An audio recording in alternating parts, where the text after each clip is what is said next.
Hello everyone, welcome back to the channel. आशा करता हूँ आप सभी लोग बहुत अच्छे होंगे। मैं बता दूं, मैं भी काफ़ी अच्छा हूँ। चलिए आज के सेशन को हम लोग शुरू करते हैं और आज के सेशन में हम लोग देखने वाले हैं अपना वेरी इंपॉर्टेंट चैप्टर जिसका नाम है C F S. C F S बोले तो कैश फ्लो स्टेटमेंट, जैसे यहाँ पे लिखा हुआ भी है। कैश फ्लो स्टेटमेंट हमारा इतना इंपॉर्टेंट चैप्टर है कि ये इंडिविजुअल चैप्टर ही हमारा कितने मार्क्स का है, अलग से सिलेबस में इसका हिस्सा है और ये अलग से 8 मार्क्स का है। तो ये चैप्टर हमारे लिए काफी इंपॉर्टेंट बन जाता है क्योंकि बाकी चैप्टर्स मैंने सिलेबस दिया हुआ है, यहाँ पे आप देख सकते हो। कंपनी अकाउंट्स की जहां तक बात करें हम लोग, तो पहला 24 मार्क्स का शॉर्ट, दूसरा 12 और तीसरा 8। इसमें कोई और चैप्टर नहीं है, only single chapter is there, और वो सिंगल चैप्टर भी 8 नंबर का। तो दैट इज वेरी श्योर कि इसमें से जो क्वेश्चन आएंगे वो 8 मार्क्स के मिनिमम आएंगे, ठीक है। और अगर इंटरनल चॉइस के अंदर ये नंबर बढ़ जाता है तो उसमें कुछ कह नहीं सकते, ठीक है। जैसे ये चैप्टर 12 और 24 नंबर के हैं तो ये 8 नंबर का पक्का है। तो that means it is a short chapter, मतलब इसके अंदर विन विन सिचुएशन है। आप इस चैप्टर को करोगे तो इस चैप्टर को करने के बाद में आपके 8 नंबर तो कहीं ना कहीं आपके आ ही जाएंगे मिनिमम। तो इसलिए मैं आपको ये चैप्टर रिवीजन करा रहा हूँ आज। इस रिवीजन में हम लोग इस चैप्टर को बहुत अच्छी तरह से समझेंगे sir.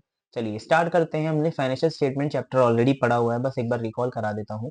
What is financial statement? Sir what is financial statement? Financial statement का मतलब हो गया एनुअल रिपोर्ट्स, है ना। मैंने आपको चैप्टर 1 का जब रिवीजन कराया था इस किताब के, कौन से चैप्टर का सर? चैप्टर हमारा 1 था। जो चैप्टर 1 कौन सा था मैं बता देता हूँ आपको। ये देखिए, फाइनेंशियल स्टेटमेंट ऑफ कंपनी। मैंने इसमें आपको हर एक चीज डिटेल में समझाई हुई है। फिर भी मैं दोबारा यहाँ पे बता देता हूँ जिन बच्चों ने वो सेशन नहीं देखा या जो खाली सीएफएस पढ़ रहे हैं उनके लिए। सीएफएस में देखो, सीएफएस एक हिस्सा है हमारा किसका? फाइनेंशियल स्टेटमेंट का। फाइनेंशियल स्टेटमेंट का एक हिस्सा है हमारा सीएफएस। तो फाइनेंशियल स्टेटमेंट में और भी चीजें आती होंगी।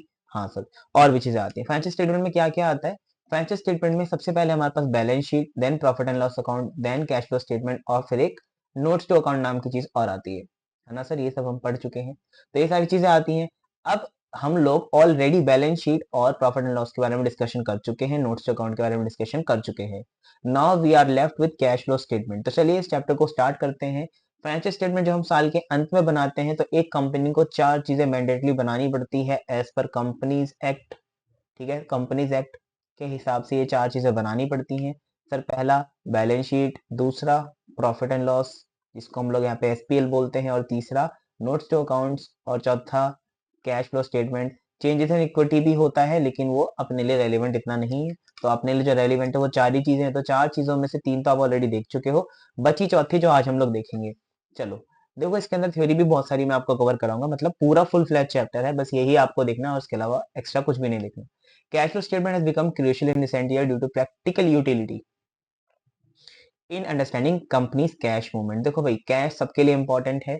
अगर आपने 1 करोड़ का प्रॉफिट कमा लिया बट आप घर पे अपने तो कैश ही ले जाना चाहेंगे। 1 करोड़ का प्रॉफिट कमा लिया लेकिन घर पे आप जीरो लेके जा रहे हो, तो that doesn't make any sense.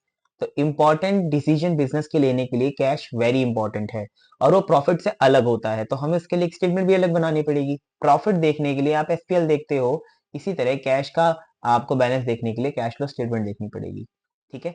आगे इससे क्या पता चलता है? लिक्विडिटी पता चलती है। लिक्विडिटी का मतलब कि उसके पास कैश कितना है। Solvency, financial flexibility, prepared in compliance with accounting standard number 3। ये आप बाद में पढ़ेंगे अपनी आने वाली स्टडीज में। आईसीएआई द्वारा निकाले गए अकाउंटिंग स्टैंडर्ड्स जो नफरा भी रिन्यू रिन्यू क्या रिव्यू करता है और इशू करता है एमसीए। तो एमसीए ने इशू करे हुए हैं अकाउंटिंग स्टैंडर्ड नंबर 3, जिसको बनाता आईसीएआई है, लेकिन नोटिफाई एमसीए ही कर सकता है क्योंकि MCA ministry of corporate affairs है। जब तक वो नहीं बोलेगा तो कोई मानेगा नहीं, बनाने वाला लेकिन आईसीआई है। तो अकाउंटिंग स्टैंडर्ड नंबर 3 हमारे पास ऑलरेडी है। सर अकाउंटिंग स्टैंडर्ड क्या होते हैं? एएस कुछ नहीं होते बेटा, रूल्स होते हैं, रूल्स एंड गाइडलाइंस होते हैं जो आपको आने वाले समय में पढ़नी पड़ेंगी। तो सर अभी नहीं पढ़नी पड़ेंगी? नहीं। हालांकि अभी आप जो भी ट्रीटमेंट करते हो एएस 3 के हिसाब से ही करते हो, लेकिन बाकी बातें आपको एएस 3 में नहीं पढ़ाई जाएंगी, ठीक है। चलो इसके बाद ऑब्जेक्टिव क्या है कैश फ्लो स्टेटमेंट बनाने का, तो मैं फटाफट ये चीज आपको कवर करा देता हूँ। पहला ऑब्जेक्टिव हमारा क्या है? The ability of enterprise to generate cash and cash equivalent. हम ये जानना चाहते हैं कि क्या वो खाली प्रॉफिट ही कमाते हैं या कैश भी है उनके पास। देखो सिंपल बात ये है, अगर मेरा बिजनेस है और मैं अपने बिजनेस के अंदर मान लो सारा का सारा माल उधार पे बेच दूं, तो उस साल तो मुझे बढ़िया प्रॉफिट हो जाएगा ना। मैं इसको आपको एक एग्जांपल से समझाता हूँ। जैसे मान लो मैंने सेल करी 100 करोड़ की, और ये पूरी की पूरी सेल अगर मैं क्रेडिट पे कर दूं, सर ऐसा थोड़ी ना होता है, लेकिन 1 मिनट के लिए मान लेते हैं कि मैंने पूरी सेल क्रेडिट पे कर दी। तो अगर 100 करोड़ की सेल मैंने क्रेडिट पे कर दी है, दैट मीन्स मेरी कॉस्ट भी इसकी कुछ रही होगी, मान लो कॉस्ट मेरी रही इसमें 80 करोड़, तो मुझे यहाँ पे प्रॉफिट दिखाई दे रहा है 20 करोड़ रुपए। मोटी मोटी बात मैंने आपको बताई, 20 करोड़ का मेरे को प्रॉफिट हो गया। लेकिन आपको पता है इसमें कैश कितना होगा सर? जीरो होगा। क्यों? क्योंकि उधार की सेल के ऊपर कभी भी कैश जनरेट नहीं होता। तो हमें एसपीएल ने तो केवल दिखाया क्या, statement of profit and loss ने हमें केवल दिखाया 20 करोड़, और उसके बेस पे मैंने डिसीजन ले लिया, जो कि एक गलत डिसीजन था। मुझे क्या देखना चाहिए था? कैश। तो मेरे लिए इंपॉर्टेंट कैश भी है। सबसे पहला ऑब्जेक्टिव यही है कि एबिलिटी देखेंगे हम लोग एंटरप्राइज की, वो कैश जनरेट कर पा रहे हैं नहीं कर पा रहे। Second, the need of enterprise to utilise those cash flows, अगर जनरेट कर भी पा रहे हैं तो उसे कैसे यूटिलाइज कर रहे हैं, ये भी कैश फ्लो स्टेटमेंट में बताया गया होगा। तो हमें इसलिए भी देखना पड़ेगा। ठीक है, एग्जाम्पल आप स्वयं पढ़ लेंगे एक बार, ये वाला आपको समझ में आ जाएगा। Benefits of cash flow statement कभी कभी पेपर में आ सकते हैं, लेकिन ये मॉडरेट टू लो ही रखना है इसको कैटेगरी में, ज्यादा इंपॉर्टेंट आपके लिए नहीं है, लेकिन फिर भी आप इसको बेनिफिट्स को एक बार पढ़ लेंगे। वही वाले बेनिफिट्स जो अभी हमने ऑब्जेक्टिव में पढ़े कि when use with other financial statements, obviously balance sheet और एसपीएल की अपनी खास बात है और सीएफएस की अपनी खास बात है, इन दोनों को भी नहीं छोड़ा जा सकता, इसको भी नहीं छोड़ा जा सकता।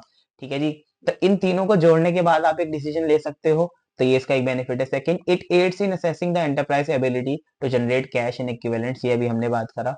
enhances comparability of operating performance by eliminating the effect of different accounting treatments। ठीक है जी, इसके अंदर हम लोग बहुत सारे आइटम्स को बाहर निकाल देंगे, सिर्फ कैश वाले आइटम्स को देखेंगे। तो कैश वाले आइटम्स को देखने का मतलब क्या होगा कि हम लोग देख पाएंगे कि कंपनी कैसा ऑपरेशन कर रही है। ऑपरेशन मतलब किसी का ऑपरेशन खून हम खानी नहीं, मतलब कैसा बिजनेस को चल रहा है, बिजनेस कैसा चल रहा है, बिजनेस रन कैसा हो रहा है, तो ये देखेंगे। इसके बाद helps balance cash inflow and outflow, आपको पता चल पाएगा कि क्लोजिंग बैलेंस कितना है आपका कैश फ्लो का, मतलब वही कैश साल के अंत में कितना बचा हुआ है।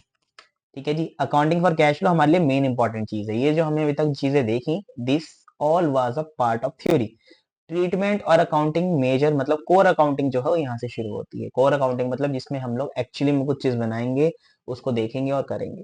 सबसे पहले अपने पास क्या है? Cash and cash equivalent. Cash and cash equivalent सबसे पहली चीज है। As per accounting standard number 3, cash includes cash in hand, demand deposit with banks. Cash equivalent refer to short-term, highly liquid investment that are easily convertible to amount of cash, subject to insignificant risk of changes in value.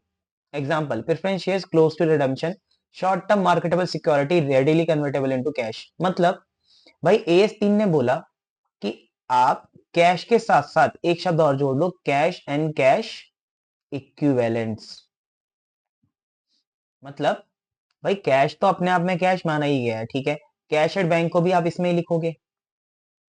ठीक है जी, अगर आपके पास कोई ऐसे preference share है जिनकी maturity आने वाली है, आपने इशू नहीं करे, आपके पास हैं, आप उसमें इन्वेस्टर हैं, तो पीएफ जो मैच्योरिटी के पास है, इट मींस ये कैश जनरेट करेंगे। तो जो कैश जनरेट जल्दी कर सकते हैं, मतलब आप मान लो अंडर 3 मंथ, अंडर 3 मंथ मान लो। वैसे बहुत सारे लोग इसको 6 महीने भी बोलते हैं, बहुत सारे 12 भी बोलते हैं, लेकिन आप पकड़ के चलो 3 महीने का पीरियड। तो अगर आप अंडर 3 महीना उसको कैश में कन्वर्ट कर सकते हो, तो आप इक्विवेलेंट की डेफिनेशन में आ जाओगे। तो आपको मैं क्यों बता रहा हूँ, क्योंकि आपको ये आइटम्स छाट के कैश एंड कैश इक्विवेलेंट में डालने पड़ेंगे, है ना। आपको तो सारे आइटम दिए होंगे, तो उसमें से आप देखोगे कौन सा कैश एंड कैश इक्विवेलेंट की हेडिंग में जाता है। तो ये बात हुई हमारी कैश एंड कैश इक्विवेलेंट की। तो अकाउंटिंग स्टैंडर्ड नंबर 3 बोलता है कैश के साथ साथ उसके जैसे जो आइटम है ना, उनको भी एक ही हेडिंग में दिखाओ आप, उसको बोल दो इक्विवेलेंट्स। ठीक है जी, इसमें मार्केटेबल सिक्योरिटीज भी आता है जिसमें रिस्क ना हो और वो इजीली कन्वर्टेबल इनटू कैश हो। ठीक है जी, चलिए अब हमारा मेन काम, कैश फ्लो स्टेटमेंट में कौन कौन सी एक्टिविटीज में बांटा जाता है कैश फ्लो को। सर पहली एक्टिविटी अपने पास ऑपरेटिंग है, सेकंड एक्टिविटी इन्वेस्टिंग है और थर्ड फाइनेंसिंग है। ऑपरेटिंग एक्टिविटी क्या होती है? ऑपरेटिंग एक्टिविटी ऐसी एक्टिविटी जो हमारी मेन एक्टिविटी है। क्या है हमारी मेन एक्टिविटी ऑफ बिजनेस, मतलब जो हमारा कोर बिजनेस है, जो हमारा क्या है, कोर बिजनेस है। ऐसी एक्टिविटीज को हम लोग बोलते हैं ऑपरेटिंग। इसमें क्या क्या आता है, मैंने आपके लिए एग्जांपल लिखे हैं। Sale of goods, supply of services, royalty, commission वगैरह वगैरह। तो ये सारी चीजें हम लोग अगर मेनली करते हैं, जैसे मान लो मैंने एक बुक लिखी, जैसे ये नोट्स हैं, मेरी किताब के नोट्स हैं, मेरी किताब का हिस्सा है, तो ये किताब अगर कोई और यूज करना चाहता है, जब भी कोई बच्चा खरीदेगा या कोई पब्लिशर इसको प्रिंट करेगा, तो वो मुझे एक रॉयल्टी देगा। Royalty is a payment for original work. अभी मेरा ओरिजिनल वर्क है, ये नोट्स मैंने अपने हाथों से हैंड रिटन लिखे हुए हैं, इसके अंदर जितने भी कॉन्सेप्ट है वो सारे मेरे अपने आप से एनालाइज करके बनाए हुए हैं। तो मुझे इसके ऊपर क्या मिलेगी, रॉयल्टी मिलेगी। क्यों? क्योंकि ये मेरा ओरिजिनल काम है। तो अगर मैं इसको किसी पब्लिशर को देता हूँ, जैसे आपके पास और भी किताबें हैं, उसमें आप देखेंगे पब्लिशर अलग होता है, राइटर अलग होता है। तो I am a writer here. Publisher जैसे सुल्तान चंद एंड सन्स है, मान लो मैंने उनको अपनी किताब दी और बोला पब्लिश करो, तो जब जब एक कॉपी बिकेगी तो उसका कुछ हिस्सा मुझे एज अ रॉयल्टी मिलेगा। तो ये तो मेरा मेन काम हुआ ना। अगर मैं बुक लिखता हूँ तो मेरा ये मेन काम है, तो ये ऑपरेटिंग में आ जाएगा और इनफ्लो में आएगा, क्योंकि ये पैसा मेरे पास आ रहा है। अगर मैं कोई LIC एजेंट हूँ तो कमीशन मेरा ऑपरेटिंग इनफ्लो होगा। आप मेरी बात को समझ रहे हो? ऑपरेटिंग का मतलब वो पैसा जो आप अपनी कोर बिजनेस एक्टिविटी से कमा रहे हो, वो कुछ भी हो सकता है। चाहे आप LIC एजेंट हो, चाहे आप बुक राइटर हो। अब जैसे मैं आपको पढ़ा रहा हूँ, तो मेरे लिए कोर इनकम का सोर्स क्या है? आपकी fees. And why do you पे फीस? सर्विसेज के लिए। जो मैं पढ़ा रहा हूँ सर्विसेज तो है, तो ये सप्लाई ऑफ सर्विस में आ जाएगा, लेकिन आएगा ऑपरेटिंग में। ऑपरेटिंग में मतलब क्या हुआ? ऑपरेटिंग में मतलब कोर बिजनेस एक्टिविटी में कमाएगा पैसा, इसे बोलेंगे ऑपरेटिंग कैश इनफ्लो। अगर इसी तरह ही कोर बिजनेस एक्टिविटी के लिए कोई पैसा खर्च किया जाता है, तो उसे बोलते हैं operating cash outflow. Operating cash outflow, इसमें क्या आता है? Operating expense, employee cost, payment of taxes वगैरह वगैरह। ऐसी चीजें जो बिजनेस की कोर एक्टिविटी को चलाने के लिए जरूरी हैं, जैसे ऑपरेटिंग एक्सपेंस। इसमें क्या क्या आ जाएगा सर? जैसे मैं कोचिंग पढ़ा रहा हूँ आपको, तो मेरे पूरे उस रूम का रेंट जिसमें मैं पढ़ा रहा हूँ, मेरे इस पूरे रूम में जितने भी इक्विपमेंट है उनका डेप्रिसिएशन। लेकिन क्योंकि वो एक नॉन कैश एक्सपेंस है, तो हमसे कैश फ्लो स्टेटमेंट में नहीं लिखते हैं। इसके बारे में मैं अब आपको समझाऊंगा। तो इसके अलावा और क्या खर्चा हुआ सर? इसके अलावा मेरे पास और क्या खर्चा हुआ? इसके अलावा सॉफ्टवेयर की सब्सक्रिप्शन जैसे मैंने ले रखी है। जैसे मेरे पास आईपैड है, तो मान लीजिए आईपैड के अंदर हर एक सॉफ्टवेयर की सब्सक्रिप्शन लेनी पड़ती है। तो जैसे मान लो मैं जूम मीटिंग के थ्रू आपको पढ़ा रहा हूँ, तो मैंने जूम की सब्सक्रिप्शन ली हुई है, तो वो ऑपरेटिंग एक्सपेंस ही तो है मेरे लिए। Operating expense means the expenses that are related with my core business activity. अब एक शॉप ओनर के लिए ये खर्चा कुछ भी हो सकता है, और ठीक है। इसके अलावा मेरे पास क्या है? Employee cost. अब भाई मेरे पास एक भाई है हमारे, जो मेरा सारा का सारा, मैं उनको रॉ लिख के देता हूँ, नोट्स वगैरह बुक वगैरह, वो पूरी की पूरी इसको फॉर्मेट करते हैं, अच्छी तरीके से सेट करते हैं चीज को। अब देखो, जैसे ये अपनी किताब है पूरी, ठीक है, ये 12th क्लास वाले बच्चों को मैं बुक दे रहा हूँ, तो इस बुक के अंदर हर एक चीज ऑन पॉइंट लिखी हुई है। हेडिंग्स का कलर, ये फॉन्ट, ये सब चीजें वो भैया ही करके देते हैं मेरे को। मैं उनको रॉ लिख के देता हूँ कॉपी पे। तो इससे क्या होता है? इससे ये होता है कि वो मेरे एम्प्लॉय हैं। अब एम्प्लॉय का मतलब क्या है? अगर मैं उनको कोई भी पेमेंट करता हूँ, पेमेंट तो करेंगे ना मेरे भाई। पेमेंट के बिना काम कैसे करेंगे वो? जब भी मैं कोई पेमेंट करता हूँ, तो ये पेमेंट मेरे कोर बिजनेस से रिलेटेड है। कोर बिजनेस तो मेरा कोचिंग पढ़ाना ही है ना, तो मेरे कोर बिजनेस से रिलेटेड है। तो जब भी मैं उनको कोई पेमेंट करता हूँ, तो एम्प्लॉय कॉस्ट में डालूंगा, और एम्प्लॉय कॉस्ट ऑपरेटिंग एक्टिविटी के कौन से हेड में आएगी? कैश आउटफ्लो वाले। इसी तरह अगर मैं कोई टैक्स देता हूँ, तो वो भी इसी में ही आएगा, जैसे GST। ठीक है। इसके बाद आता है इन्वेस्टिंग। इन्वेस्टिंग मतलब सिंपल बहुत, इन्वेस्टिंग बहुत सिंपल होता है। इन्वेस्टिंग में क्या होता है? Sale of PPE and purchase of PPE। आपको इन्वेस्टमेंट का मतलब क्या हो गया यहाँ पे? इन्वेस्टमेंट का मतलब मीन्स, शुद्ध भाषा में बोला जाए, इन्वेस्टमेंट का मतलब यहाँ पे हो गया फिक्स असेट। तो या तो आपने फिक्स असेट खरीदी हो, या तो आपने बेची हो। अब फिक्स असेट कोई सी भी हो सकती है, जैसे लॉन्ग टर्म इन्वेस्टमेंट। मैंने आपको चैप्टर नंबर 1 में बताया था कि अब हम लोग फिक्स एसेट ना बोल के क्या बोलते हैं सर? इसको बोलते हैं नॉन करंट एसेट्स, NCA, है ना? या आप इसको बोल सकते हो PPE। इसमें सबसे पहले हेडिंग PPE थी, याद है ना? बैलेंस शीट की हेडिंग्स मैंने आपको शायरी के थ्रू याद कराई थी, है ना? तो वो आपको पहले देखनी है वीडियो, ताकि आप यहाँ से चीजें लिंक कर पाओ। तो NCA जो है, उसमें कुछ भी आ सकता है। लॉन्ग टर्म इन्वेस्टमेंट आ सकती है, PPE आ सकती है। तो अगर आपने PPE खरीदी है या बेची है, खरीदी है तो आपका आउटफ्लो होगा, सिंपल सी बात है ना जी सर? आउटफ्लो हुआ होगा। और अगर आपने बेची है, तो आपको इनफ्लो हुआ होगा। अब क्योंकि मेरा मेन काम असेट को बेचना और खरीदना नहीं है, इसलिए ये पैसा मैंने ऑपरेटिंग में नहीं डाला। लेकिन कोई ऐसा बिजनेस जिसको मान लो बेचना ही और खरीदना ही काम हो PPE का, मतलब उसके पास मान लो कार्स का शोरूम है। अब मेरे लिए तो गाड़ी एक PPE थी, लेकिन शोरूम वाले के लिए PPE थोड़ी ना है। वो जब भी गाड़ी को बेचेगा, कार सेल करेगा, तो वो अपनी ऑपरेटिंग इनकम ही तो दिखाएगा, उसे ऑपरेटिंग इनफ्लो ही दिखाएगा। लेकिन जब मैं वो गाड़ी बेचता हूँ, मैं, क्योंकि मैं कोचिंग में बिजनेस में हूँ, तो जब वो गाड़ी मैं बेचूंगा, तो वो मेरे लिए तो PPE थी, प्रॉपर्टी प्लांट एंड इक्विपमेंट। अगर आपको इस चैप्टर में अभी कुछ भी चीज समझने में दिक्कत आ रही है, तो आपको चैप्टर नंबर 1 बैलेंस शीट वाला कंपनी अकाउंट का देखना जरूर है। उसके बिना देखिए आप यहाँ पे बहुत सारी चीजें लिंक भी नहीं कर पाओगे। तो मैं आपको एडवाइस करूंगा कि आप सबसे पहले उसको जाके देखिए। अगर आपने वो चैप्टर मिस कर दिया, उसका लिंक डिस्क्रिप्शन में है, सबसे पहले उसको देखिए। उस सेशन को देखने के बाद यहाँ पे जंप करिए। अगर आपको समझ में आ रहा है तो नो इश्यूज, मैं तो अपनी तरफ से पूरे एफर्ट्स कर ही रहा हूँ ताकि आपको समझ में आ सके। पीपीई का मतलब फिक्स एसेट होता है इन शॉर्ट। तो अगर आपने वो चीज खरीदी है या बेची है तो वो इन्वेस्टमेंट में आएगी। अब जैसे मैंने बताया long term investment, long term investment क्या होती है सर? मेरी कंपनी है एस लिमिटेड और मैंने किसी और कंपनी एक्स लिमिटेड में इन्वेस्टमेंट कर दी। इन्वेस्टमेंट कैसे करी? ऑब्वियस सी बात है कि मैंने उसके क्या खरीदे होंगे सर? इक्विटी शेयर्स खरीद लिए। अब उन इक्विटी शेयर्स के ऊपर मुझे क्या भी मिला होगा? डिविडेंड भी मिला होगा। तो क्योंकि मुझे उसके ऊपर डिविडेंड मिला है और मैं ये इन्वेस्टमेंट अपनी इन्वेस्टिंग में दिखाता हूं, तो उसके ऊपर मिला हुआ डिविडेंड भी मेरे को इन्वेस्टिंग में ही दिखाना पड़ेगा। तो इंटरेस्ट या डिविडेंड मुझे जो भी मिलता है इस असेट के ऊपर, लॉन्ग टर्म इन्वेस्टमेंट हो या मान लो मैंने इन्वेस्टमेंट जो किया वो इक्विटी शेयर्स ना खरीद के डेबेंचर्स खरीद लिए मैंने, तो मैंने अगर डेबेंचर भी खरीदे हैं, इशू नहीं करे, खरीदे हैं, तो खरीदे हैं तो उनके ऊपर मुझे इंटरेस्ट मिलेगा कूपन रेट पे। ऐसे ही डिविडेंड मिलता है मुझे, तो वो यहाँ पे दिखाया जाएगा। ठीक है, क्योंकि वो मेरा मेन काम नहीं है। अब जैसे मैं कोचिंग पढ़ा रहा हूँ, मैंने कोचिंग पढ़ा रहा हूँ लेकिन मेरे यहाँ से पैसा कमाया और मैंने टाटा के शेयर खरीद लिए।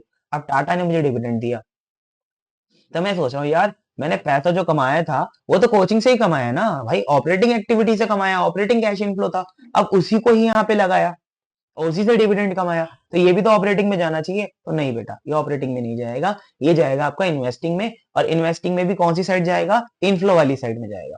ठीक है, यहाँ तक कोई दिक्कत? कहते हैं सर नहीं कोई दिक्कत नहीं है, हमें यहाँ तक सारी बातें हम आपकी समझ में आ चुकी है। इसके बाद यार इसमें आउटफ्लो में क्या आएगा? यार आउटफ्लो में बेटा बहुत सिंपल सी बात है, जब इनफ्लो आप यहाँ पे ले रहे हो सेल, तो आउटफ्लो में क्या लोगे? परचेस। ये मैंने अभी आपको बताया था। ठीक है जी। इसके बाद नॉन करंट इन्वेस्टमेंट में भी अगर आप इन्वेस्ट करते हो तो ऑब्वियसली बात है यहाँ पे आएगा, मतलब जब आप लगा रहे हो पैसा तो आउटफ्लो में, जब उससे कुछ भी पैसा मिल रहा है तो इनफ्लो में, लेकिन आएगा इन्वेस्टिंग में। ठीक है। इसके बाद financing activity. Sir financing activity mainly होती है कैपिटल के लिए, कैपिटल रेज के लिए। अब हमें यहां से लिंकेज करनी है बीएसटी से। जिन बच्चों ने मेरे से बीएसटी की क्लास ली, चाहे फेस टू फेस लियो चाहे ऑनलाइन लियो, उनको ये मैं बात समझा चुका हूं। जब मैं पढ़ा रहा था फाइनेंशियल मैनेजमेंट चैप्टर, उसमें भी मैंने बताया कि मैं आपको सारी चीजें जो है लिंक कराऊंगा, और जब मैंने उनको अकाउंट्स पढ़ाया तो मैंने उससे लिंक भी कराया। तो आपको भी ऐसे ही पढ़ना है बेटा। इससे क्या होता है, आपको डबल डबल नहीं पढ़ना पड़ेगा, क्योंकि यही सेम चीज बिजनेस में भी है। अगर आपने वहां पढ़ ली तो यहाँ मत पढ़ना, यहाँ पढ़ ली तो वहां पे मत पढ़ना। समझ रहे हो? तो business is more conceptual, this is more practical. तो मैं क्या करता हूँ, मैं बोलता हूँ कि भाई कॉन्सेप्ट आप यहाँ समझो, प्रैक्टिकल एग्जांपल वगैरह हम लोग सब अकाउंट में समझेंगे, सो दैट हमारे एफर्ट्स मिनिमाइज हो सके, एफिशिएंसी बढ़ सके। अब हम बिजनेस में एफिशिएंसी और इफेक्टिवनेस पढ़ते हैं, उसे अप्लाई ना करें तो कोई फायदा ही नहीं है पढ़ने का ना फिर। तो कैपिटल रेजिंग वहां पे फाइनेंशियल मैनेजमेंट में भी हमने पढ़ा था। कक्षा नंबर 11वीं में सोर्स ऑफ फाइनेंस एक चैप्टर था, उसमें भी हमने बहुत सारे ऑप्शन पढ़े थे कि हम लोग पैसा कैसे जुटा सकते हैं अपनी कैपिटल के लिए। तो वही सेम बात यहाँ पे है सारी, कि हम पैसा जब अपनी कैपिटल से जुटाते हैं तो उसके लिए भी तो हम कुछ पैसा लगा रहे हैं ना अपनी तरफ से भाई। जब भी मैं इक्विटी शेयर्स से पैसा मांग रहा हूँ इक्विटी शेयर होल्डर से, तो मैं उनको डिविडेंड भी तो दूंगा। प्रेफरेंस से मांग रहा हूँ तो उनको भी तो डिविडेंड दूंगा। तो यही तो मेरी कॉस्ट है। तो इसको बोलते हैं फाइनेंसिंग एक्टिविटीज की कॉस्ट। फाइनेंसिंग एक्टिविटी है, फाइनेंस क्या करना है? फाइनेंस मीन्स पैसा उठाना। क्या चीज का पैसा? कैपिटल का पैसा उठाना। आप समझे? तो देखो, issue of shares, issue of debenture, issue of bond, procurement of loan, तो कुछ भी तरीके से आप पैसा उठा रहे हो। और ये पैसा किसके लिए उठा रहे हो सर? अपनी कैपिटल के लिए। तो जब पैसा आएगा तो आप इनफ्लो में लिखोगे। सर पैसा आने का मतलब क्या है? पैसा आने का मतलब मेरे बेटा ये चीज है कि आपने इश्यू ऑफ शेयर किया तो आपके पास पैसा इनफ्लो ही तो होगा, इनफ्लो ही तो होगा। तो आपको ये बात समझ के और अच्छी तरह से लेते हुए चलनी है कि सारे के सारे inflow, fresh issue of equity share, fresh issue of preference share, fresh issue of debentures, fresh issue of bond या प्रोक्योरमेंट ऑफ लोन, ये सब में से कुछ भी अगर आप कैपिटल के लिए कर रहे हो तो यहाँ आएगा। इसके बाद फाइनेंसिंग एक्टिविटी में आउटफ्लो क्या होगा? बेटा आउटफ्लो जब जब होगा जब जब आप इनको पैसा लौटाओगे, या तो आप रिडम्पशन करो। रिडम्पशन मतलब सर आपने प्रेफरेंस शेयर से पैसा लिया था, उसको वापस भी तो करना पड़ेगा, 20 ईयर्स की लिमिट होती है, आपको पता होगा। तो 20 ईयर्स में पैसा वापस करोगे, रिडम्पशन करोगे तो आउटफ्लो में आएगा। इसी तरह बहुत सारी कंपनियां क्या करती हैं कि वो पहले तो पब्लिक कंपनी होती हैं, फिर पब्लिक से वो सोचते हैं कि हम लोग वापस से क्या बन जाए सर? प्राइवेट बन जाए। या प्राइवेट नहीं भी बनना चाहते तो वो बोलते हैं कि पब्लिक के पास ना हमारे बहुत सारे शेयर जा चुके हैं, हम क्या कर लेते हैं? बाय बैक कर लेते हैं। बाय बैक का मतलब क्या होता है? बाय बैक का मतलब ये होता है कि हम अपने ही शेयर्स लोगों से वापस खरीद लें। तो अगर हमने खरीदे हैं वापस तो आउटफ्लो ही तो है ना, और खरीदा क्या है? शेयर्स खरीदे हैं और अपने ही खरीदे हैं, तो ये बाय बैक ही तो हुआ। ऑपरेटिंग में मत डालना, बाय बैक आता है फाइनेंसिंग में। उसका रीजन ये है कि जब आपने शेयर्स इशू किए थे तो फाइनेंसिंग में डाला था, जब आप रिडीम कर रहे हो या बाय बैक कर रहे हो तो भी आपको उसको डालना पड़ेगा फाइनेंसिंग में। इसके बाद redemption of debenture, long term debt, dividend अगर आप पेमेंट करोगे, इंटरेस्ट करोगे तो आप पेमेंट दो ही तरीके से करते हो बेटा। देखो, जब भी आपने कोई भी सिक्योरिटी इशू करी तो उस सिक्योरिटी इशू करने पे दो तरह से पेमेंट करनी पड़ेगी। एक तो डिविडेंड जो हर साल जाएगा, या कोई भी हमारा इंटरेस्ट होगा, है ना, और एक उसका रिडम्पशन करना पड़ेगा। तो दोनों में से कोई एक, दोनों काम करोगे या तो दोनों में से कोई एक करोगे, पहले और बाद में, है ना, करने तो दोनों ही हैं। तो ये दोनों के दोनों कहाँ जाएंगे? फाइनेंसिंग में। तो बेटा आपको एक शॉर्टकट में बता देता हूँ, जो भी आइटम आप डील कर रहे हो और अटक गए कि कहाँ जाएगा, तो आप ये सोचो कि वो आइटम रिलेटेड किससे है, और उसका रिलेशन देखने के बाद ये समझो कि जिससे रिलेटेड है वो आइटम कहाँ आता है। अगर वो आइटम ऑपरेटिंग में आता है सपोज, तो ये आइटम भी ऑपरेटिंग में ही जाएगा। अब इंटरेस्ट इनकम और डिविडेंड इनकम ऑपरेटिंग में भी आ सकती है एक केस में। ऐसा एक क्वेश्चन आया था पेपर में, सब बच्चों ने उसमें ऑपरेटिंग में डाल के उसको फाइनेंसिंग में डाल दिया था, लेकिन बच्चों ने क्वेश्चन ढंग से नहीं पढ़ा। अगर मेरा बिजनेस किस चीज का है? फाइनेंस का बिजनेस है बेटा। किसका बिजनेस है? फाइनेंस का। मतलब मेरा काम ही लोगों को लोन देना है, एडवांस देना है। तो मेरा काम ही क्या हुआ? इंटरेस्ट कमाना, डिविडेंड कमाना, है ना। तो अगर मेरा काम ही लोगों को लोन देना है और डिविडेंड, सॉरी, लोन देना या एडवांस प्रोवाइड कराना है, तो मेरी जो इनकम होगी वो ऑपरेटिंग एक्टिविटी में आएगी, चाहे इंटरेस्ट ही क्यों ना हो। क्वेश्चन आपको हमेशा शुरू में बताता है, और ऐसे क्वेश्चंस में तो ज्यादा लंबी लाइन होती है शुरू में, उसमें लिखा रहता है कि ये बिजनेस किस चीज में डील कर रहा है। थोड़ा दिमाग से और ध्यान से क्वेश्चंस को पढ़ने के बाद ही सॉल्व करें। आशा करता हूं आपको मैं सारी चीजें समझा पाया। जितनी चीजें मैंने यहाँ पे आपके सामने लिखी हैं उतनी बहुत अच्छे से समझा पाया मैं आपको। ये डिटेल उन्हीं चीजों की है, ऑपरेटिंग एक्टिविटी क्या होती है, इन्वेस्टिंग क्या होती है और फाइनेंसिंग क्या होती है। ठीक है जी, यही बात यहाँ पे भी लिखी हुई है कि cash flow from core business operations, जैसे सेलिंग टिकट या मर्चेंडाइज। इन्वेस्टिंग एक्टिविटी मतलब इन्वेस्टमेंट, इन्वेस्टमेंट किसमें? बाइंग और सेलिंग इक्विपमेंट और प्रॉपर्टीज। फाइनेंसिंग एक्टिविटी मतलब फंडिंग, फंडिंग किस चीज की? फंडिंग कैपिटल की। ठीक है जी, ओके। ये क्लासिफिकेशन क्यों आखिर, ये भी मैं बता देता हूँ। The classification helps users understand the impact of each activity on enterprise financial position and इस कैश इक्विवेलेंस।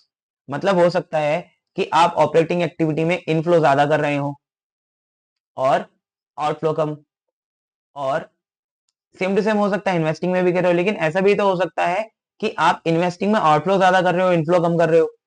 तो हर एक एक्टिविटी का बाइफरफिकेशन करने से या फिर बांटने से क्या फायदा है, हमें पता चलेगा बिजनेस एक्चुअली में कहाँ पैसा खर्च कर रहा है, कैश, और कहाँ से पैसा कमा रहा है। कैश की बात कर रहे हैं, प्रॉफिट की बात हम लोग यहाँ पे नहीं कर रहे हैं, ये बात मैं बता चुका हूँ आपको। तो जिस भी एक्टिविटी में वो पैसा गवा रहा होगा, हम उसके ऊपर फिर देखेंगे ना, करेक्टिव मेजर्स लेंगे। एज शेयर होल्डर्स हमारे पास पावर होगी, हम वोटिंग करेंगे, फिर देखेंगे कि किस एक्टिविटी में उन्होंने गड़बड़ करी है। ठीक है, ओके। अब कैश फ्लो स्टेटमेंट का ये बेबी फॉर्मेट है। क्या है ये? Baby format. बेबी फॉर्मेट मतलब सर, बेबी फॉर्मेट का मतलब होता है एट ग्लैंस है ये। ग्लैंस का मतलब ये होता है कि ये एक समराइज्ड फॉर्मेट है।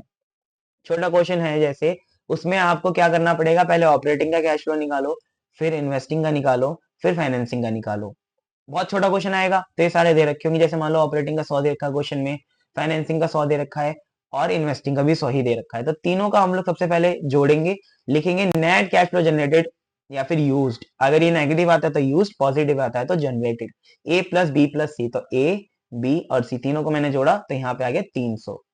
ठीक है, अब मेरे पास जो ओपनिंग कैश बैलेंस था, मान लो मेरे पे 100 रुपए ओपनिंग भी पड़े थे, उसको भी जोड़ दूंगा तो यहाँ पे आ जाएगा 400 रुपए। यही मेरा होगा cash and cash equivalents at end निकालने का फाइनल एक आंसर, जो कैश फ्लो स्टेटमेंट से निकलेगा। अब आपको ये बात समझ में आई कि कैश फ्लो स्टेटमेंट में बेबी फॉर्मेट में हमने देखा कि हमें तीनों को जोड़ना है, इन तीनों को। उसके बाद हमें बिगिनिंग जोड़ना है। बिगिनिंग में कोई दिक्कत तो होगी नहीं भाई, बिगिनिंग ऑलवेज आपको क्वेश्चन में गिवन होगा, और हो सकता है क्वेश्चन आपसे निकलवाए बिना इतना। क्वेश्चन क्या बता, आपसे इतना निकलवा ले नेट कैश फ्लो जनरेटेड तक ही, तो हो सकता है बहुत क्वेश्चन में खाली 300 तक ही निकालना पड़े। बट आपको मैं पूरे सारे क्वेश्चन कराऊंगा ऐसे भी जिसमें 400 तक निकालना पड़ता है, तो डोंट वरी। इसके बाद ये देखो, इसके बाद हमें क्या देखना है कि हमें इसके लिए तीनों चीजें चाहिए, ए प्लस बी प्लस सी चाहिए, तो हम तीनों को तो निकालना ही पड़ेगा। तो क्वेश्चन कैसे बनता है, क्वेश्चन में ये तीनों आपको इंडिविजुअली निकालनी पड़ती है। इंडिविजुअली निकालोगे, फिर सबको जोड़ोगे, उसके बाद आप आंसर पे पहुंच पाओगे। समझे? ठीक है, तो अब हम लोग पहली करने लग रहे हैं activity, cash flow from operating activity. ये सबसे बड़ी हमारे पास में हिस्सा है और सबसे ज्यादा इजी भी है। ठीक है, रिलेटिवली बाकियों से इजी है। तो हमारे पास अभी तक कितनी एक्टिविटी हमें पता चली, 1, 2 और 3। ये भी पता चल गया सबको इंडिविजुअली निकालना पड़ेगा अलग अलग। तो हम क्या करते हैं, सबका फॉर्मेट और प्रिपरेशन अब अलग अलग करनी पड़ेगी।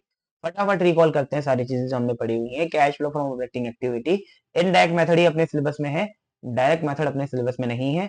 क्यों नहीं है सर? क्योंकि एएस नंबर 3 इसकी इजाजत नहीं देता। As per as number 3 indirect method से ही cash flow from operating activity निकाली जानी चाहिए।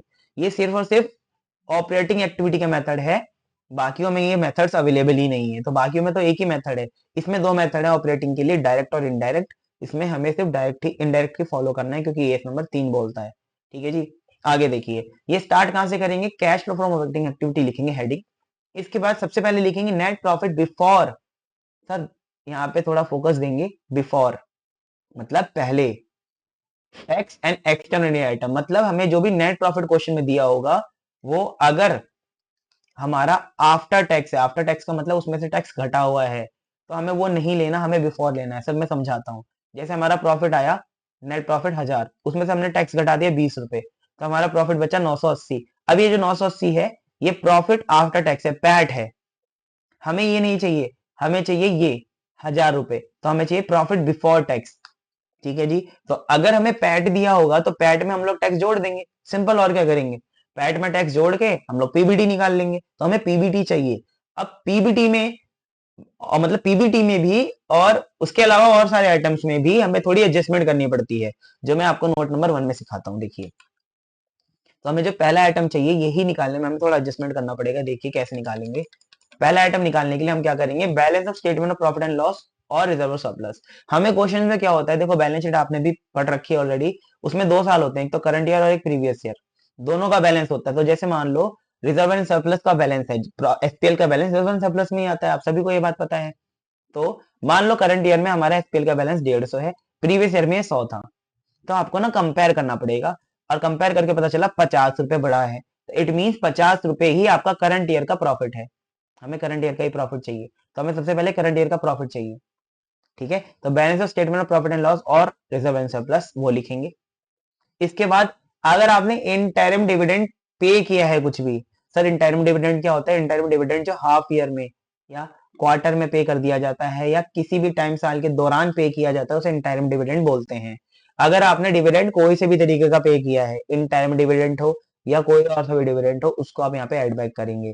सर क्यों करते हैं एड बैक, एड बैक इसलिए करते हैं मेरे बेटा, क्योंकि आपको प्रॉफिट चाहिए before tax and extra ordinary items. यहाँ पे एक शब्द और लिखा हुआ है, हमें टैक्स से पहले चाहिए, एक्स्ट्रा ऑर्डिनरी आइटम से भी पहले चाहिए, तो हम लोग इसको एक तरीके से एक्स्ट्रा ऑर्डिनरी आइटम ट्रीट करते हैं। फिर इसके बाद profit transfer to reserve in current year. अगर आपके पास प्रॉफिट मान लो हुआ 50, लेकिन क्वेश्चन में बोला है 30 ही प्रॉफिट है आपका, और क्वेश्चन में एडजस्टमेंट में लिखा हुआ है कि 20 हमने ट्रांसफर कर दिया जनरल रिजर्व में, तो हमें ये ट्रांसफर वाला नहीं चाहिए, हमें तो पूरा प्रॉफिट जानना है पहले। तो पूरा प्रॉफिट जानने के लिए हम लोग इसमें 20 जोड़ देंगे, तो इसलिए हम लोग रिजर्व जोड़ रहे हैं। Provision for tax made during the year, वही है इनकम टैक्स के लिए है। इनकम टैक्स कभी कभी पे नहीं दिया होता, ठीक है जी, कभी कभी लिखा होता है प्रोविजन, तो प्रोविजन लिखा हो, इनकम टैक्स पे लिखा हो, उसको आपको जोड़ना है, क्योंकि बिफोर टैक्स चाहिए। अगर कोई रिफंड आ गया इनकम टैक्स का पहले वाला इस साल में मिला है, तो उसको आपको घटाना पड़ेगा। इस साल का कोई रिफंड आया उसको भी आपको घटाना पड़ेगा। इसके बाद जो आपके पास अमाउंट आएगा, इस अमाउंट को आप यहाँ पे पुट करेंगे, तो आपका क्वेश्चन शुरू होगा मेरे बेटा। ठीक है जी, ओके आगे देखिए। इसके बाद हमें सारे खर्चे ऐसे जोड़ने हैं जो हमारे नॉन ऑपरेटिंग या नॉन कैश है। ठीक है, तो ये सारे खर्चे कौन से हैं सर, ये सारे के सारे खर्चे हमारे नॉन ऑपरेटिंग हैं या तो नॉन कैश हैं, क्योंकि ये कैश फ्लो स्टेटमेंट है बेटा, तो इसके अंदर सारे वो खर्चे आएंगे जो या तो कैश को बढ़ाते हो या तो कम करते हो। उसमें से एक पहला खर्चा डेप्रिसिएशन, जो ना ही उसको बढ़ाता है ना ही उसको कम करता है, कुछ नहीं करता। डेप्रिसिएशन का मतलब क्या होता है सर, सर डेप्रिसिएशन का मतलब होता है एक पैसा जो हम लोग प्रॉफिट में से निकाल के साइड में रख रहे हैं बस। तो मतलब ये तो क्या हुआ, मैंने इस जेब से पैसा निकाला और इस वाली जेब में डाल लिया, तो भाई ये तो कोई बात ही नहीं, पैसा तो मेरे पास ही रहा ना। तो मेरा ना कैश का आउटफ्लो हुआ और ना ही मेरे पास कैश का इनफ्लो हुआ। डेप्रिसिएशन से तो कुछ भी नहीं हो रहा ना भाई। जब तक मैं उस पैसे से मशीन खरीदूंगा नहीं या मैं मशीन बेचूंगा नहीं, मुझे कैश इनफ्लो या आउटफ्लो कैसे होगा? नहीं होगा ना। तो वो भी तो जब होगा जब मैं मशीन खरीदूंगा या बेचूंगा, तो इन्वेस्टिंग एक्टिविटी में आएगा। तो डेप्रिसिएशन तो मतलब कुछ भी लेने देने नहीं है। दैट इज द रीजन कि डेप्रिसिएशन कैश फ्लो स्टेटमेंट का हिस्सा नहीं बनेगा मेरे बेटा। ठीक है जी, ऑपरेटिंग में नहीं आएगा। अगर अगर जो आपने प्रॉफिट निकाला है, ऑब्वियस सी बात है, ये प्रॉफिट जब आपने निकाला होगा तो आपको क्वेश्चन में दिया होगा एसपीएल बना के। एसपीएल में जो भी प्रॉफिट निकला हुआ होगा, जैसे 100 रुपए निकला है, तो उसमें से तो ऑलरेडी डेप्रिसिएशन घटाया हुआ होगा ना, माइनस किया हुआ होगा। भाई माइनस करने के बाद ही तो प्रॉफिट निकाला होगा, तो आपको डेप्रिसिएशन जोड़ना पड़ेगा, क्योंकि नॉन कैश है, इससे कैश कम नहीं होता। तो हम क्या करने लग रहे हैं, हम प्रॉफिट को एक तरीके से लेके आ रहे हैं कैश बैलेंस पे। हमारा टारगेट ये है कि प्रॉफिट और कैश को बराबर किया जाए। तो जो भी बीच के डिफरेंस है उनको खत्म करना पड़ेगा, जैसे हम बीआरएस में अपन लोग किया करते थे ना, उसी तरह से। तो डेप्रिसिएशन को जोड़ेंगे। अमोर्टाइजेशन डेप्रिसिएशन का ही भाई है ना। ये लगता है इंटेंजिबल एसेट पे, ये लगता है टेंजिबल एसेट पे। इसके बाद interest on bank overdraft. Sir ये यहाँ पे क्यों जोड़ दिया? ये तो खर्चा हम लोग पे करते हैं। मेरे बेटा देखो, पहली बात तो ये जो खर्चा आपने पे किया है बैंक ओवरड्राफ्ट का, ये इसमें नहीं आएगा। ऑपरेटिंग में थोड़ी ना आएगा। आपका बिजनेस जो है उसमें आप बैंक ओवरड्राफ्ट थोड़ी ना यहाँ पे दिखोगे। आपकी कोर एक्टिविटी से रिलेटेड नहीं है। ये आपका कहाँ आना चाहिए?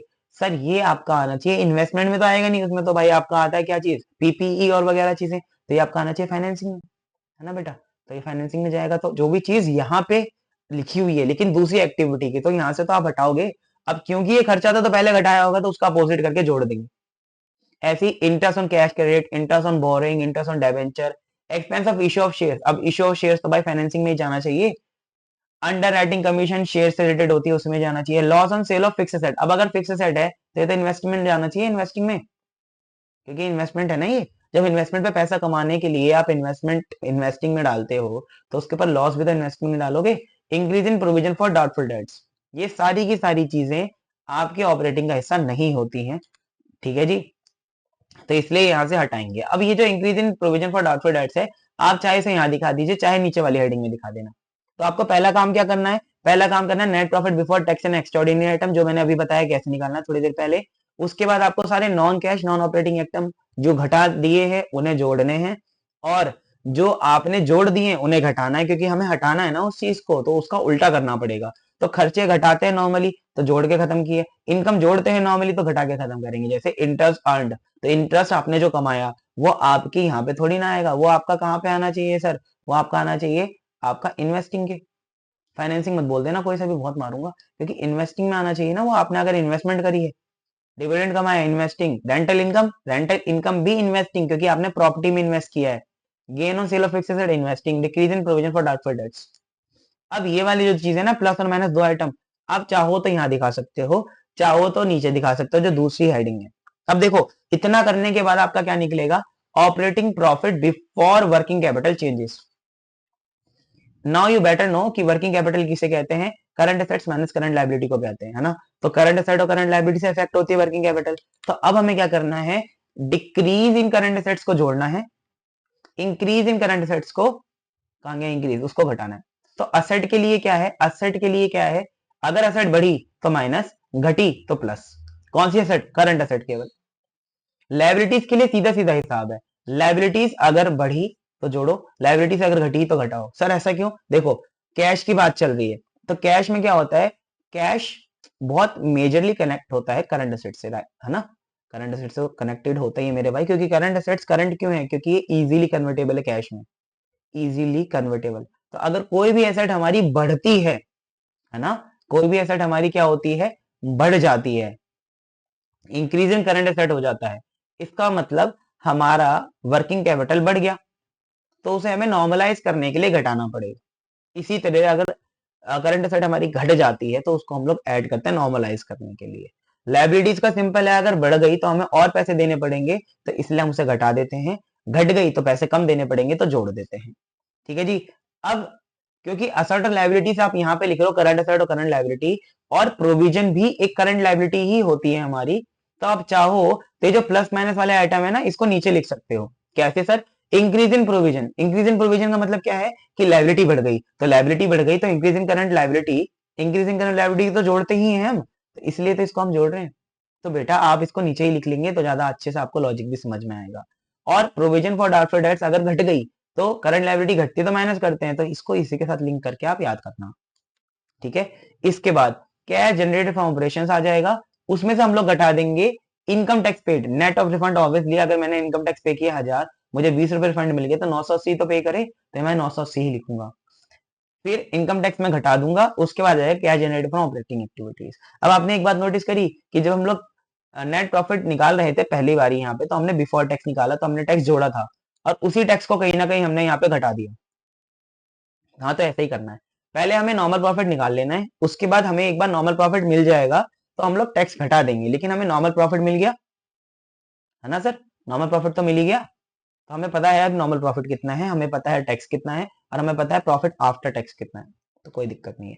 यहां तक आपकी ऑपरेटिंग एक्टिविटी है बेटा। Operating activity very very important है। कभी कभार पेपर में ऐसा भी हो जाता है कि खाली ऑपरेटिंग एक्टिविटी का ही क्वेश्चन आ जाता है, मेन क्वेश्चन पूरा का पूरा ही 6 मार्क्स का, है ना।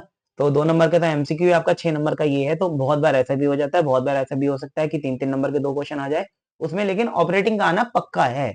ऑपरेटिंग एक ऐसी चीज है जिसके अंदर एग्जामिनर कुछ इफ एंड बट नहीं कर सकता, ये उसको पूछना ही पड़ेगा, तो वो पूछेगा ही पूछेगा, तो इसलिए आपको इसकी अच्छे से प्रैक्टिस करनी है बेटा। ठीक है, इसके बाद आपके पास आ जाते हैं हम लोग अगली चीज लेके, cash flow from investing activities. Investing मैंने अभी आपको समझाया, investing activity involve purchase and sale of fix asset. Fix asset को आप क्या बोलते हैं बेटा, फिक्स एसेट को अब हम बोलते हैं पीपीई, है ना।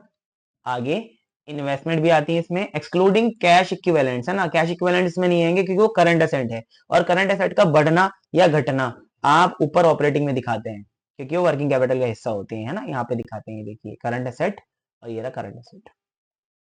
ओके सर, चलिए, these activities also include income generated from fix asset and investment, है ना, मैंने अभी आपको बताया था कि कोई भी इंटरेस्ट आएगा या डिविडेंड आएगा तो उसे भी देखेंगे। ठीक है, ये वही सारी बातें हैं। आप फॉर्मेट पे आते हैं फटाफट, तो हमें क्या क्या चीजें ऐड करनी है, देखो ऐड क्या क्या करना है। अभी हमने क्या देखा कि एक बेबी फॉर्मेट है, बेबी फॉर्मेट क्या था, बेबी फॉर्मेट में हमने सीखा कि पहले हम ऑपरेटिंग निकालेंगे जो निकाल चुके, अब हम बी पार्ट पे आ गए इन्वेस्टिंग पे, इसको भी निकालेंगे, फिर सी पार्ट को भी निकालेंगे, तीनों को जोड़ेंगे, तो अपना टारगेट तीनों को जोड़ना है निकाल के। तो हमने ए पार्ट कर लिया, बी पार्ट निकाल रहे हैं, देखो बी पार्ट में क्या करेंगे, बी पार्ट में सबसे पहले cash received from sale of asset को जोड़ेंगे क्योंकि ये इनफ्लो है, cash received from sale of investment इसको भी जोड़ेंगे, लेकिन मार्केटेबल सिक्योरिटी नहीं आएगी क्योंकि मार्केटेबल सिक्योरिटी हमारी करंट एसेट होती है, और उसकी एक्सप्लेनेशन मैंने बहुत अच्छे से क्लास में समझाई है सब बच्चों को, यहाँ पे देखो मैंने अलग से दिया हुआ है, तो मैंने क्लास में समझाई थी। अब हम इसको कवर नहीं कर पाएंगे, हमने रेगुलर क्लास में इस चीज को बहुत अच्छे से कवर किया हुआ है। अभी एग्जाम के पॉइंट ऑफ व्यू से हम खाली पढ़ाई और रिवीजन करनी है, इसलिए हम लोग खाली इस पे फोकस करेंगे। अभी के लिए याद रखेंगे, अगर जब नहीं समझ पाए थे या क्लास नहीं ली थी मेरे से, तो अभी के लिए यही समझेंगे कि मार्केटेबल सिक्योरिटी को एक्सक्लूड करते हैं। सर क्यों करते हैं, क्योंकि हमारे लिए करंट एसेट होती है। इसके बाद cash received from sale of intangible asset, अगर आपने पेटेंट बेच दिए ऑब्वियसली पैसा आना चाहिए, और पैसा कहां से आना चाहिए, पीपीई एंड ई, ई बोल रहा हूँ sorry, I, intangible asset. Cash received as interest, cash received as dividend, cash received as rent, तो मतलब आप ये तीनों पैसा कमा रहे हैं इन्वेस्टमेंट के ऊपर, सेल करके नहीं, एज अ रिटर्न, इन्वेस्टमेंट के ऊपर रिटर्न है ये आपकी, तो सारे इनफ्लो जोड़ोगे आप यहाँ पे। ठीक है, इसके बाद कैश आउटफ्लो लिखना शुरू करोगे, पहला cash paid for the purchase of fix asset, सारी पीपी की जो भी परचेज आपने करी उसका पैसा आ जाएगा। Cash paid for purchase of investment, ठीक है, उसका पैसा आ जाएगा। Cash paid for purchase of intangible asset, जैसे आपने गुडविल खरीदी, पेटेंट खरीदे, कॉपीराइट खरीदे, कुछ भी चीज खरीदे तो वो यहाँ पे आ जाएगा। फिर आउटफ्लो का टोटल हो जाएगा, आउटफ्लो का टोटल ए और बी को माइनस करोगे, इनफ्लो माइनस आउटफ्लो, तो यहाँ पे आंसर आपका आ जाएगा। जैसे ही आंसर आता है आप इसको फटाफट यहाँ पे पुट कर देंगे अपने बेबी फॉर्मेट में, तो अपना फर्स्ट ये होगा, सेकंड ये हो गया, दोनों हो गए, इन दोनों का हमने अमाउंट पुट कर दिया। हम बढ़ते हैं थर्ड के पास, थर्ड वाला भी अपना बहुत बेबी सही, छोटा सा है, ज्यादा बड़ा नहीं है। ओके, अच्छा उस पे बढ़ने से पहले मैं आपको एक चीज तो बताना भूल ही गया कि बहुत बार ऐसा होता है कि आपको ये जो सेल और परचेज है, देखो फॉर्मेट तो बहुत सिंपल है, आप भी मन में सोच रहे होगे कि यार इसमें तो कोई दम नहीं है, तो एग्जामिनर क्या करता है, कभी कभार आपकी सेल ही मिसिंग कर देता है वो क्वेश्चन से, सेल मिसिंग कर देगा सेट की, या परचेज मिसिंग कर देगा सेट की, तो ये आपको निकालना पड़ेगा। अभी निकालना बड़ी बात नहीं है, आप 11वीं क्लास में मशीनरी अकाउंट बनाया करते थे ना, तो वैसे ही आपको अब अकाउंट बनाना पड़ेगा, तो 11वीं क्लास का आपका थोड़ा सा स्ट्रांग होना चाहिए बेसिक। ठीक है जी, देखो सबसे पहला हमें बनाना पड़ेगा ही हमारा कौन सा अकाउंट है सर, ये अकाउंट है हमारा fix asset account. Fix asset मतलब वही पीपी, जिसका भी बैलेंस मिसिंग होगा उसका अकाउंट बना के निकाल लेंगे। सर कैसे, देखो इसमें क्या क्या आता है। ये पहला अकाउंट है जहाँ पे provision for depreciation is not maintain. Depreciation वाला चैप्टर आपने 11वीं क्लास में आशा करता हूँ अच्छे से पढ़ा होगा। उसमें एक तरीका था कि प्रोविजन हम लोग बनाते हैं, एक तरीका था हम प्रोविजन नहीं बनाते। जिन बच्चों ने नहीं पढ़ा उनके लिए बता दूं कि जब हम प्रोविजन बनाते हैं तो डेप्रिसिएशन हर साल नहीं लगाते हैं, केवल उस साल लगाते हैं जिस साल मशीन बेची जाती है। और जब हम प्रोविजन नहीं बनाते हैं नॉर्मल केस में तो हम डेप्रिसिएशन हर साल लगाते हैं। बस इतना ही मोटा मोटा फर्क है जो इस चैप्टर में हमारे लिए जरूरी है। देखो बैलेंस बीडी लिखेंगे क्योंकि एक असेट अकाउंट है तो डेबिट से शुरू होगा और डेबिट से ही बढ़ाया जाएगा, क्रेडिट से कम किया जाएगा, राइट। तो बीडी लिखेंगे जो क्वेश्चन में गिवन होगा। अब अगर हमें क्वेश्चन में ये गिवन नहीं है कि हमने सेल कितने की करी, तो हमें क्या गिवन होगा, क्वेश्चन में परचेज गिवन होगी, प्रॉफिट गिवन होगा उस सेल के ऊपर, लेकिन सेल का अमाउंट मिसिंग होगा। जैसे बैलेंस बीडी 100 रुपए है, मैंने परचेज करी 50 रुपए की, सीडी मेरे पास 200 रुपए है, डेप्रिसिएशन मैंने 50 लगाया, ठीक है, और मैंने प्रॉफिट कमाया 2 रुपए का। उस सेल के ऊपर मैंने 2 रुपए का प्रॉफिट भी कमाया है, लेकिन मुझे सेल नहीं बता रहे, तो मैं क्या करूंगा, आइटम में सारे मतलब अकाउंट में सारे आइटम पुट करने के बाद टोटल कर लूंगा। टोटल कितना है 250, यहाँ भी कितना आ गया सर 250 आ गया। अब 150 तो ऐसे ही चला गया, बचा 100 तो 98 हमारी यहाँ पे हो गई सेल। 98 नहीं, कितने रुपए होगी, यहाँ पे डेप्रिसिएशन हो गया, हाँ प्रॉफिट लॉस तो नहीं आएगा, यहाँ पे 98 आना चाहिए। एक मिनट, थोड़ा सा डेटा यहाँ पे जो रॉन्ग हो गया उसको मैं ठीक कर देता हूँ। यहाँ पे आप मान लो परचेज आपने 500 से करी, ठीक है, क्योंकि फिर ये ना बैलेंस नहीं हो रहा है इसलिए, कोई बात नहीं। देखो बहुत बार ऐसा हो जाता है कि we teachers also do mistake and I am one of the persons who accept their mistake, ठीक है। तो मेरे से तो यहाँ पे मिस्टेक हुई एग्जाम्पल में थोड़ी, मैं डेटा बदल के आपके सामने प्रस्तुत करता हूँ जिससे आपको एक नई अंडरस्टैंडिंग मिल सके, ठीक है। चलो बैलेंस बीडी आपका कितना है, मान लो 200 रुपए है, ठीक है। बैंक अकाउंट से आपने 700 रुपए की परचेज करी है और मान लो गेन आपको जो हुआ है वो 100 रुपए का हुआ है। सिंपल डेटा 1000 रुपए टोटल हो गया। 1000 रुपए यहाँ पे भी होना चाहिए, हाँ सर। सीडी आपको हमेशा क्वेश्चन में गिवन होगा, मान लो सीडी आपको 200 रुपए गिवन है, ठीक है। और लॉस आपको गिवन नहीं है क्वेश्चन में, मान लो डेप्रिसिएशन साल के दौरान आपने लगाई है 100, कितने लगाई है 100। अब आप मुझे बताओ जो बैलेंसिंग फिगर आएगा वो क्या आएगा, सेल्स आएगा। कितना आएगा, सेल्स आएगा। अब कितना आएगा देखो, 100 और 200 300 हो गया, और मतलब हमने सेल भी कितने की कर दी, 700 रुपए की कर दी। तो एग्जामिनर आपको ऐसे कंफ्यूज कर सकता है कभी कभी, जहां पे आपको या तो ये अमाउंट मिसिंग कर देगा सेल्स मीट, या तो आपकी यहाँ पे ये अमाउंट मिसिंग कर देगा एडिशनल परचेज, मतलब इनमें से कोई सा भी अमाउंट वो मिसिंग कर सकता है, बाकी सारे देगा, एक मिस कर देगा। तो ठीक है, ऐसे ही सेम टू सेम हमारा किसमें भी हो सकता है, ऐसे ही हमारा हो सकता है जब हमारे पास इन्वेस्टमेंट हो। लेकिन अभी हमें एक असेट का केस और देखना पड़ेगा, क्योंकि ये केस था जहां पे प्रोविजन फॉर डेप्रिसिएशन नहीं मिल रही थी।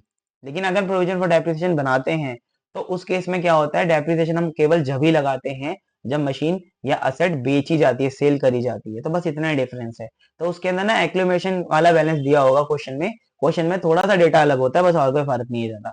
अकाउंट वैसे ही बनेगा बैलेंस बीडी, लेकिन इसमें आपको एक एडिशनल अकाउंट बनाना पड़ेगा। क्या बनाना पड़ेगा, प्रोविजन फॉर डेप्रिसिएशन अकाउंट बनाना पड़ेगा। क्योंकि जब प्रोविजन फॉर डेप्रिसिएशन मेंटेन करेंगे तो हो सकता है क्वेश्चन के अंदर वो सारा डेटा दे दे। तो सबसे पहले तो आपको ये बीडी सीडी और ये निकाल मतलब डेटा होगा, इसके बाद profit on sale of asset भी दे देगा, लेकिन आपको ये नहीं देगा टोटल डेप्रिसिएशन। तो टोटल डेप्रिसिएशन आपको पहले इस अकाउंट से निकालना पड़ेगा, फिर वो टोटल डेप्रिसिएशन देखो यहाँ पे आएगी, फिर आप ये अकाउंट बनाएंगे। तो आपको ऐसे करके एग्जामिनर घुमा सकता है। मैंने आपको दोनों केस बता दिए, प्रोविजन वाला भी और बिना प्रोविजन वाला भी, ठीक है जी। तो आपको ये बात याद रखनी है, पहले क्वेश्चन में पढ़ लेना, प्रोविजन तो मेंटेन नहीं है। अगर प्रोविजन मेंटेन है तो फिर ढूंढना क्या चीज मिसिंग है। अगर मिसिंग ये है कि फिक्स एसेट के ऊपर डेप्रिसिएशन कितना लगा है, तो पहले प्रोविजन अकाउंट बनाना, उसके बाद इन्वेस्टमेंट बोल रहा हूँ, फिक्स एसेट अकाउंट बनाना। अगर आपको प्रोविजन फॉर डेप्रिसिएशन दिया हुआ है कि कितना लगा उसकी सेल तक, तो फिर आपको ये नीचे वाला अकाउंट बनाने की जरूरत नहीं पड़ेगी। ये एक बात और याद रखनी है, प्रोविजन फॉर डेप्रिसिएशन अकाउंट हमारा एक लायबिलिटी अकाउंट है। तो ये क्रेडिट साइड से ही स्टार्ट होता है और क्रेडिट साइड से बढ़ाया जाता है, डेबिट साइड से कम किया जाता है, इसलिए इसका बीडी क्रेडिट साइड आता है, ठीक है।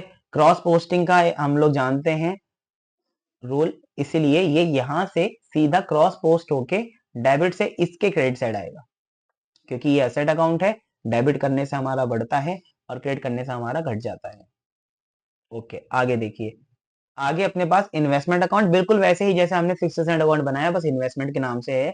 इसमें क्या होगा, BD, purchase, sales, loss and investment और profit on sale of investment, बस बिल्कुल सेम टू सेम वही है, कुछ इसमें अलग नहीं है। ठीक है जी, कुछ भी अलग नहीं है। अब हमारे पास फाइनेंसिंग बची हुई है बस। तो मैंने आपको दोनों अकाउंट भी बता दिए जो बनाने पड़ सकते हैं, असेट के और इन्वेस्टमेंट के, और प्रोविजन भी अगर प्रोविजन मेंटेन है तो। बाकी आपको करना मेन काम यही है, वो वर्किंग नोट में बनाना है आपको। ठीक है, वो कहाँ बनाना है सर, वो वर्किंग नोट में बनाना है आपको। ओके, अब आगे आ जाओ।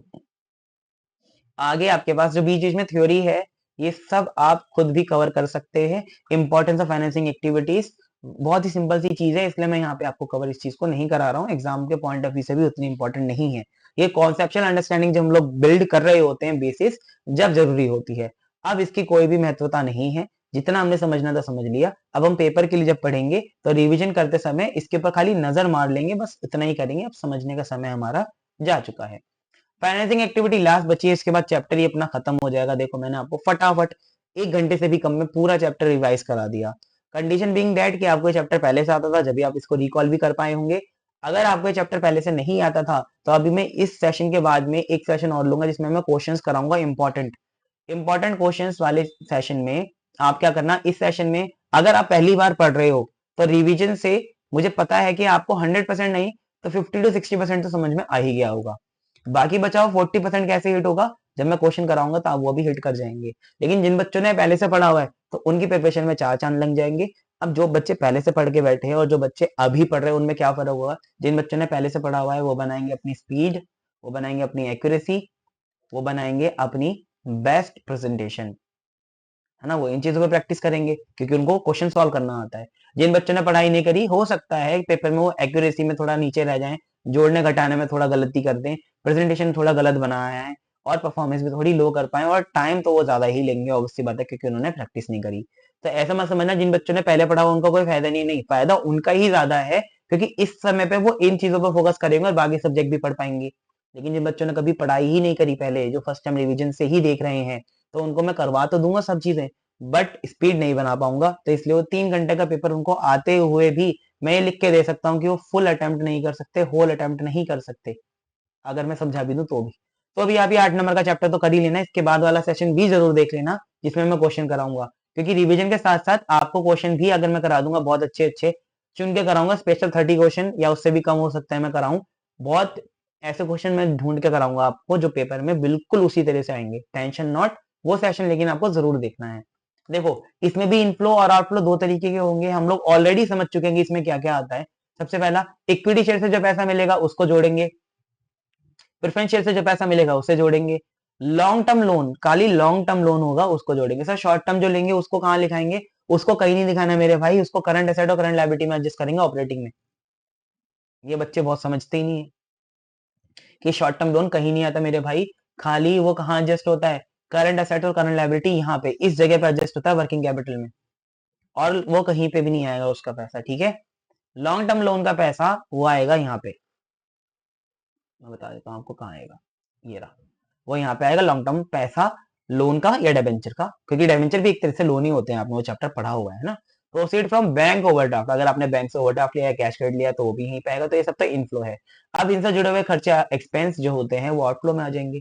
Amount paid for repayment of long term loan, redemption of preference shares in cash. ठीक है, अगर हम प्रेफरेंस शेयर की रिडम्पशन कर रहे हैं इक्विटी शेयर्स देके, तो वो यहाँ पे नहीं आएगा मेरे भाई, क्योंकि हमने उसको पैसा थोड़ी ना दिया। और मैंने अभी आपको बताया non cash expense are not at all recorded in cash flow statement, उनका कोई अस्तित्व नहीं है। डेप्रिसिएशन जो इतना इंपॉर्टेंट चीज थी हमने उसे लात मार दी, तो ये क्या चीज है, redemption of debentures in cash. ठीक है, रिडम्पशन कैश में होनी चाहिए, डिबेंचर के लिए भी बोल रहा हूं, अगर इक्विटी शेयर्स दे दिए तो यहाँ पे नहीं आएगा।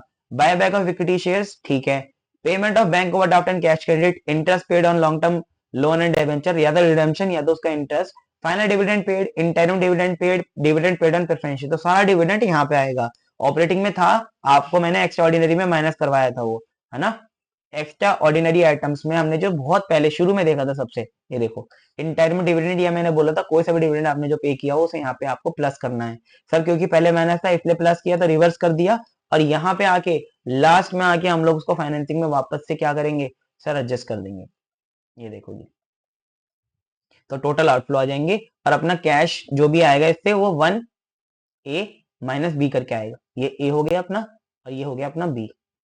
इसको करने के बाद हमारे पास आ जाएगा कैश जनरेटेड या यूज्ड। अब हम लोग बेबी फॉरवर्ड पर वापस आ जाते हैं।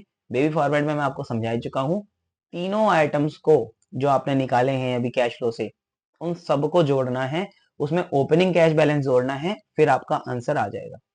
बस इतना सही काम है और कुछ इस चैप्टर में ज्यादा नहीं है। ऐसा कुछ भी इस चैप्टर में नहीं है जो आपको परेशान करे। और यकीन मानो 8 नंबर फ्री के हैं। जो बच्चा ये नंबर भी ना ले पाए उसका तो फिर 12th क्लास में बहुत मुश्किल ही है कि वो पढ़ाई करता होगा। ठीक है जी। तो आपको एक बात ये समझ के चलनी है कि ये चैप्टर के क्वेश्चंस भी अभी पेंडिंग है, मेरी तरफ से पेंडिंग है। तो मैं आपके एग्जाम होने से पहले, अभी तो बहुत समय है, करा दूंगा। ठीक है जी। तो मैंने आपको ये पूरा रिवीजन करा दिया चैप्टर। ऐसे ही मैंने आपको चैप्टर नंबर 1 का भी रिवीजन कराया है। उसका क्वेश्चन इसलिए नहीं कराया क्योंकि उसमें मैंने ऑलरेडी आपको मेजर हेड और सब हेड वाला कॉन्सेप्ट समझा दिया था, जो कि पेपर में बस वही आता है। प्रैक्टिकल क्वेश्चन उसमें से बहुत कम बनते हैं। थ्योरी पूरी कवर करा दी, मेजर सब हेड सारे करा दिए। नियर बाय 100 आइटम पीडीएफ में डाल रखे हैं। इसके भी मैं आपको क्वेश्चन करा दूंगा बढ़िया बढ़िया छाट के, उसकी टेंशन आप मत लेना। बट मुझे इस चीज की खुशी है कि मैंने आपको ये 1 घंटे में ही सब चीजें करवा दी कवर। ठीक है, आप इस वीडियो को बार बार देखना, हो सके तो 2 से 3 बार देख लेना, जिससे क्या होगा आपके दिमाग में चीजें फिक्स हो जाएंगी, रिवीजन बढ़िया हो जाएगी आपकी। फिर एक बार क्वेश्चन लगाना, देखो वीडियो देखने के बाद क्वेश्चन करना। क्वेश्चन वाली वीडियो देख लेना, पहले ये वीडियो देखना, फिर ही क्वेश्चन वाली वीडियो देखना। मैं ये बोलना चाहता हूँ, क्योंकि डायरेक्ट क्वेश्चन वाली वीडियो सोचोगे कि यार क्वेश्चन करेंगे ना पेपर के लिए, तो फिर और दिक्कत है। मैं चाहता हूँ कि आप ये सब कॉन्सेप्चुअल बेस बनाओ, उसके बाद उस वीडियो पे जाओ। ठीक है, चलो आज के लिए इतना ही। अब मिलेंगे अगली क्लास में, इसमें मैं क्वेश्चंस कराऊंगा और आगे की रिवीजन कराऊंगा। ठीक है जी, चलो बाय बाय, सायोनारा।